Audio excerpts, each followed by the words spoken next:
Assalamualaikum warahmatullahi wabarakatuh. Perkenalkan, saya Muhammad Zaki Mubarok, mahasiswa kelas 4A, Prodi PAI, Fakultas Agama Islam, Universitas Singapura Bangsa Karawang. Dan terima kasih kepada dosen pengampu mata kuliah Filsafat Pendidikan Islam, yaitu Bapak Dr. Iqbal Aman Muzaki MPD, yang mana telah memperkenankan saya untuk menyelesaikan tugas UAS pada kali ini dengan menjawab beberapa pertanyaan dari tugas ini. Oke, langsung saja. Yang pertama itu, demokratisasi pendidikan kerap dianggap sebagai jalan menuju keadilan dan kesetaraan belajar. Analisislah bagaimana prinsip-prinsip demokratisasi pendidikan dapat diterapkan dalam konteks pembelajaran pendidikan agama Islam di sekolah umum. Lalu evaluasilah tantangan utama dalam penerapannya di era digital saat ini. Baik, demokratisasi pendidikan pada dasarnya menempatkan setiap peserta didik sebagai subjek yang memiliki hak yang sama untuk memperoleh pendidikan. Nah, menyampaikan pendapat dan mengembangkan potensi dirinya dalam konteks pembelajaran PAI ini di sekolah umum. Prinsip-prinsip demokratisasi dapat diterapkan melalui pembelajaran yang inklusif, partisipatif, dan menghargai keberagaman.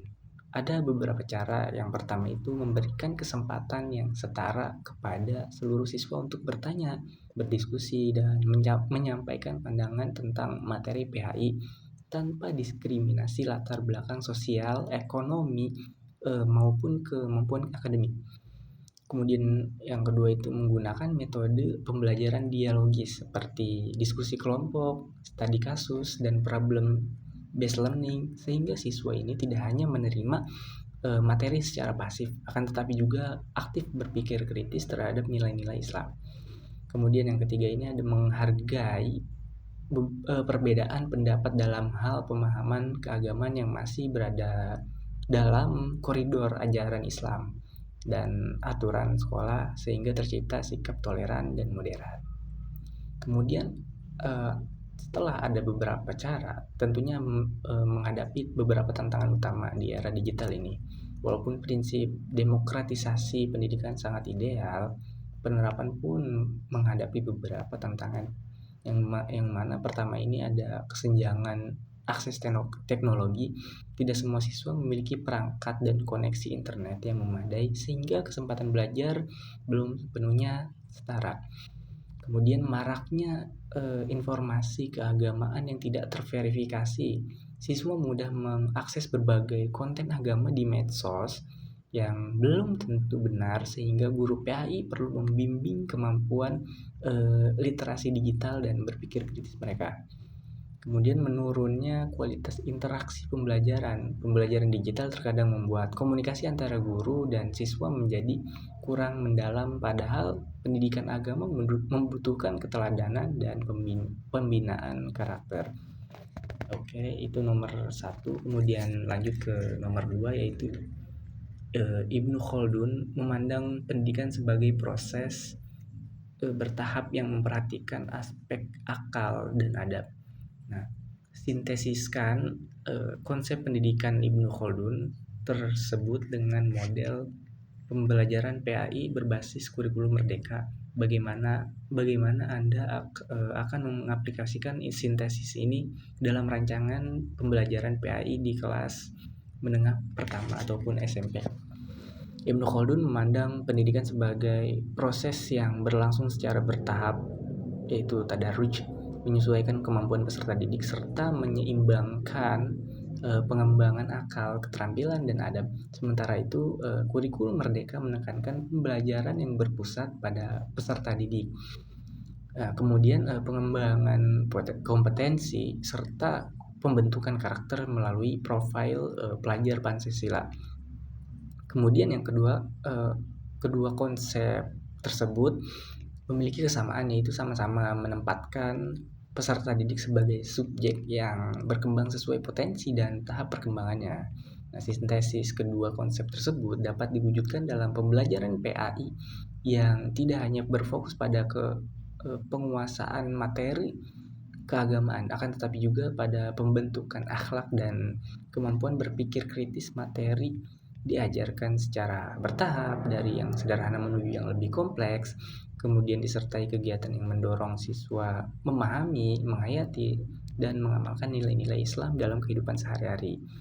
Nah, dalam pembelajaran PAI di SMP, misalnya ada materi kejujuran dalam Islam, guru dapat memulai dengan memberikan beberapa contoh sederhana tentang perilaku jujur di lingkungan sekolah. Nah, selanjutnya siswa ini diajak diskusi dan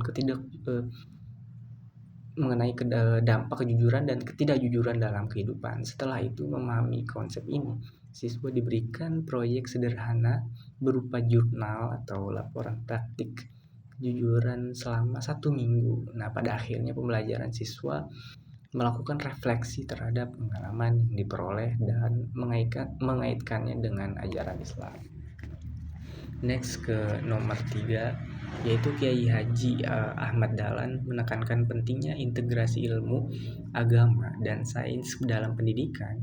Evaluasilah relevansi pandangan ini dalam menghadapi tantangan dekadensi moral di kalangan pelajar saat ini. Selanjutnya jelaskan satu desain pembelajaran PAI yang mencerminkan semangat integratif tersebut.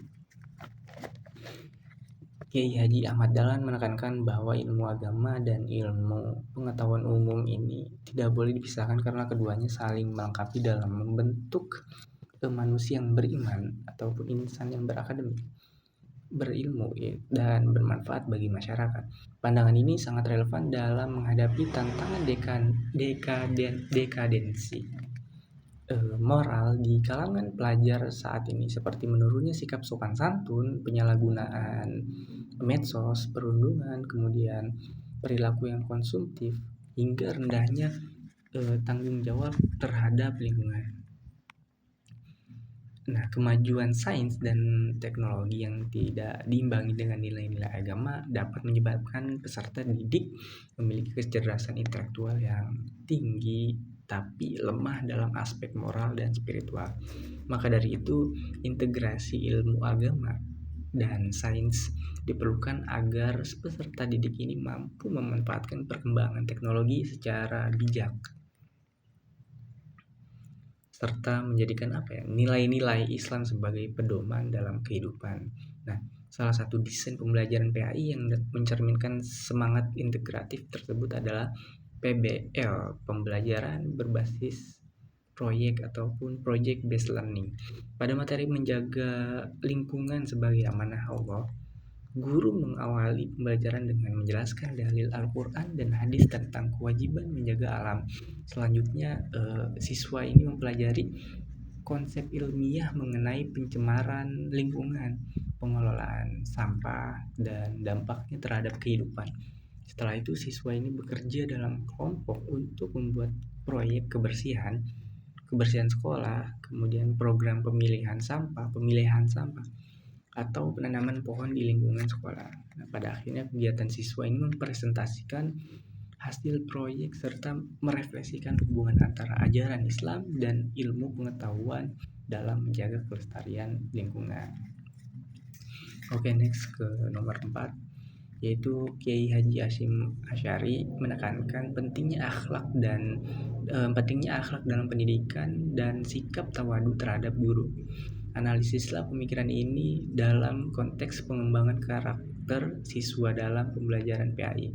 Nah, bagaimana penerapan nilai-nilai ini dapat mengatasi krisis keteladanan guru di era modern. Kiai Haji Hashim Asy'ari memandang bahwa tujuan utama pendidikan tidak hanya memperoleh ilmu pengetahuan, akan tetapi juga membentuk akhlak yang mulia. Dalam pemikirannya, peserta didik ini harus memiliki adab terhadap ilmu, menghormati guru, bersikap tawadu, serta menggunakan ilmu untuk kebaikan. Dalam konteks PAI, yaitu pendidikan agama Islam, si peserta didik ini akan memiliki pemikiran yang sangat relevan untuk pengembangan karakter. Nah, karena pembelajaran tidak cukup berorientasi pada aspek kognitif, tetapi juga harus menanamkan nilai-nilai moral dan spiritual dalam kehidupan sehari-hari. Melalui pembiasaan ini seperti sikap hormat, disiplin, tanggung jawab, dan kesantunan terhadap guru maupun sesama, siswa dapat tumbuh menjadi pribadi yang berakhlak mulia, memiliki karakter yang kuat. Nah, pada era modern ini perkembangan teknologi dan medsos seringkali mengurangi rasa kedekatan hubungan antara guru dan peserta didik. Selain itu munculnya berbagai kasus yang mana melibatkan tenaga pendidik juga menimbulkan krisis keteladanan yang dapat mengurangi kepercayaan siswa terhadap guru. Dalam situasi ini, nilai-nilai yang diajarkan Kiai Haji Hasyim Asy'ari dapat menjadi solusi melalui penguatan budaya akhlak di lingkungan pendidikan. Guru tidak hanya berperan sebagai penyampai ilmu, akan tetapi juga sebagai teladan yang menunjukkan integritas, kejujuran, tanggung jawab, dan sikap bijaksana dalam kehidupan sehari-hari. Oke, kita next ke nomor 5, yaitu Ahmad Hasan dari Persatuan Islam ataupun Persis menekankan pentingnya purifikasi ajaran Islam melalui pendidikan yang berbasis pada Al-Quran dan hadis. Kemudian analisis pemikiran ini dalam konteks kurikulum pendidikan agama Islam saat ini. Nah, apakah pemikiran tersebut lebih mendukung konservatisme atau reformisme dalam pendidikan? Nah, berikan argumentasi Anda. Oke. Pada nomor 5 ini Ahmad Hasan salah satu tokoh Persis menekankan bahwa pendidikan Islam harus berlandaskan langsung pada Al-Quran dan hadis sebagai sumber utama ajaran Islam. Nah, menurutnya peserta didik perlu dibimbing untuk memahami agama berdasarkan dalil yang sahih serta menghindari praktik yang tidak memiliki dasar yang kuat dalam syariat. Nah, dalam konteks kurikulum PHI saat ini, pemikiran tersebut masih relevan karena membantu memperkuat pemahaman keislaman yang autentik, meningkatkan kemampuan literasi keagamaan, serta membiasakan peserta didik berpikir kritis terhadap berbagai informasi keagamaan yang beredar, terutama di era digital. Nah, dalam kurikulum PAI, nilai-nilai yang sejalan dengan pemikiran Ahmad Hasan dapat diterapkan melalui pembelajaran yang mendorong siswa memahami dalil Al-Quran dan hadis secara tepat, mengembangkan kemampuan menelaah sumber keagamaan, serta menghubungkan ajaran Islam dengan persoalan kehidupan modern. Dengan demikian, si peserta didik ini tidak hanya menerima ajaran secara dogmatis, akan tetapi juga memahami dasar dan argumentasi keagamaan. Oke, kita lanjut ke nomor 6, yaitu ontologi, epistemologi, dan aksiologi merupakan 3 pilar dalam filsafat agama Islam. Buatlah sintesis hubungan antara ketiganya, lalu analisislah bagaimana ketiganya dapat digunakan sebagai landasan dalam menyusun visi dan misi program studi pendidikan agama Islam. Ontologi, epistemologi, dan aksiologi merupakan 3 pilar utama dalam filsafat pendidikan Islam yang saling berkaitan dan tidak dapat dipisahkan. Ontologi membahas hakikat, realitas, dan manusia sebagai makhluk ciptaan Allah yang memiliki potensi jasmani, akal, dan rohani. Nah, epistemologi ini membahas tentang sumber serta cara memperoleh ilmu pengetahuan yang dalam Islam berasal dari Al-Quran, hadis, akal, pengalaman, dan penelitian ilmiah. Sementara aksiologi ini membahas terkait tujuan, nilai, dan manfaat ilmu, yaitu agar ilmu ini digunakan untuk kemaslahatan pembentukan akhlak mulia serta pengabdian kepada Allah dan masyarakat. Dengan demikian, ontologi menjawab apa yang dipelajari, epistemologi menjawab bagaimana ilmu diperoleh, dan aksiologi menjawab untuk apa ilmu tersebut digunakan. Nah, dalam penyusunan visi program prodi PAI, yaitu ketiga pilar tersebut dapat menjadi landasan yang kokoh secara ontologis. Kemudian visi program studi harus mencerminkan tujuan menghasilkan pendidik dan sarjana PHI yang memahami hakikat manusia, pendidikan, dan nilai-nilai keislaman secara utuh. Secara epistemologis, visi perlu menegaskan pengembangan ilmu PHI yang bersumber pada Al-Quran dan Hadis serta didukung oleh pendekatan ilmiah dan perkembangan teknologi. Nah, secara aksiologis, visi ini harus berorientasi pada pembentukan lulusan yang berakhlak mulia, profesional, dan mampu memberikan manfaat bagi masyarakat. Lalu kita next ke nomor 7, yaitu Syed Naqib Al-Atos memperkenalkan konsep ta'dib sebagai orientasi utama pendidikan Islam. Itu evaluasilah konsep ini dalam perbandingannya dengan tujuan pendidikan nasional. Nah, bagaimana konsep ini dapat diterapkan dalam penyusunan RPP pada mata pelajaran PAI. Syed Muhammad Naqib Al-Atos memperkenalkan konsep ta'dib sebagai orientasi utama pendidikan Islam. Menurutnya, tujuan pendidikan bukan sekadar transfer ilmu, akan tetapi juga pengembangan potensi, tetapi pembentukan manusia yang beradab, yaitu individu yang mampu menempatkan sesuatu pada tempatnya. Nah, berdasarkan nilai-nilai Islam, pendidikan harus menghasilkan manusia yang berilmu, menyadari, berakhlak gitu, bertanggung jawab, dan menyadari hubungannya dengan Allah, sesama manusia, serta lingkungannya. Jika dibandingkan dengan tujuan pendidikan nasional, konsep ta'dib ini memiliki banyak kesamaan. Tujuan pendidikan nasional sebagaimana tercantum dalam Undang-Undang Sistem Pendidikan Nasional adalah mengembangkan potensi peserta didik agar menjadi manusia yang beriman, bertakwa kepada Tuhan Yang Maha Esa, berakhlak mulia, berilmu, kreatif, dan mandiri ya. Nah, kesamaan keduanya ini terletak pada penekanan terhadap pembentukan karakter dan akhlak.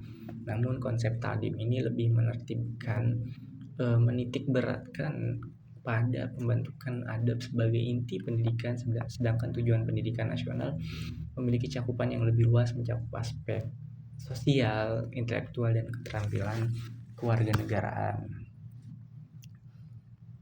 Nah, oke, kita langsung next ke nomor 8, yaitu Ismail Roji Al-Faruqi, yang mana mengusulkan islamisasi ilmu pengetahuan sebagai pendekatan dalam pendidikan tinggi Islam.